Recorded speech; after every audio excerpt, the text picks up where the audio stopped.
Morning guys, ito share namin sa inyo about dito sa clutch fluid ng Nissan Almera 2019 model. Ayan. So kapag ang unit nyo 2019 model pababa, yan, mas advisable na palitan nyo na yung clutch fluid nyo.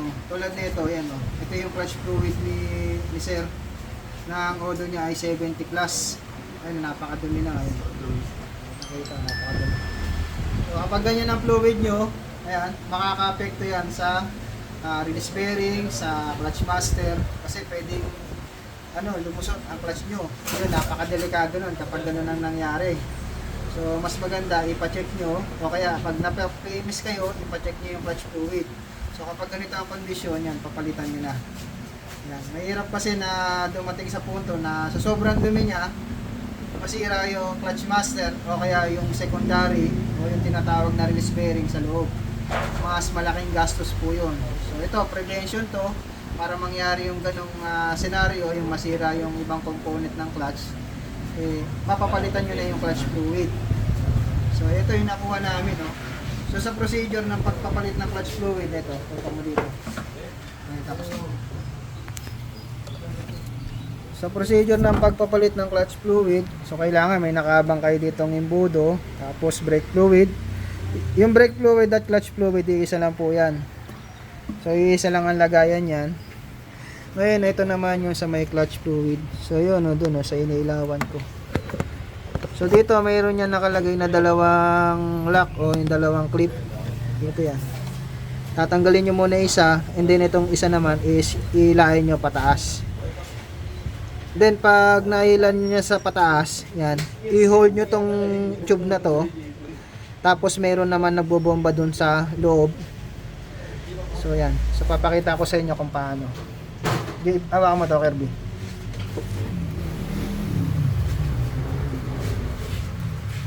Ay, ito lang. Wala.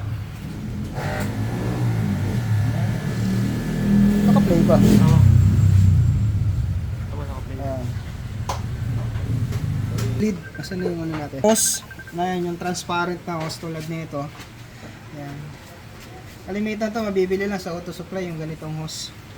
Tapos, ipapasok nyo dyan sa, yung mga ilaw, Jay.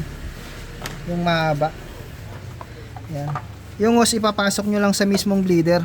Ayun, Yan dito.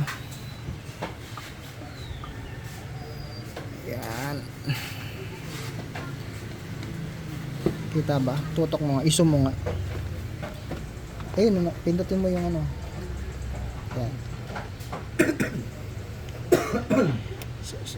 Maganda kasi nakalagay yung hose para hindi siya tumalsik sa muka kapag nyo binilid. Yan. Tapos iangat mo lang yung natitirang clip. Malabo yung camera. Yan. Yan, ganyan na.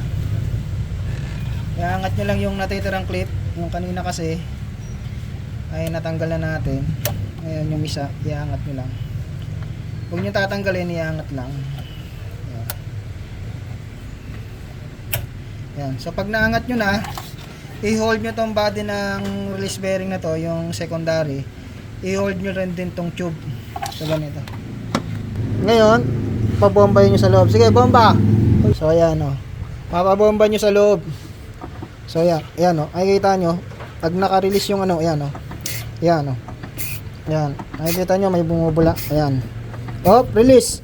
So pa-release nyo yung clutch pedal, and then pag ilak nyo na, ayan, tapos pabombahin nyo. Bomba! Matigas na. Ayan. So pag okay na yung pressure dun sa clutch pedal, yan, okay na yun. So ganyan lang. I-hold nyo lang yung magkabilaan dulo para hindi siya masira. Yan. Hawak lang dito, tapos itong isa dito. Yan. Pag nararamdaman nyo yung pressure, yan, alalayan nyo na hindi lumabas tong tube na to para hindi sumingaw yung clutch fluid. So yan. Ngayon, okay na. Ganyan yung procedure ng pagbi-bleed o kaya pagpapalit ng clutch fluid ng Nissan Almera. Medyo mahirap lang siya. So yan, ito yung clutch fluid. Ang dumi.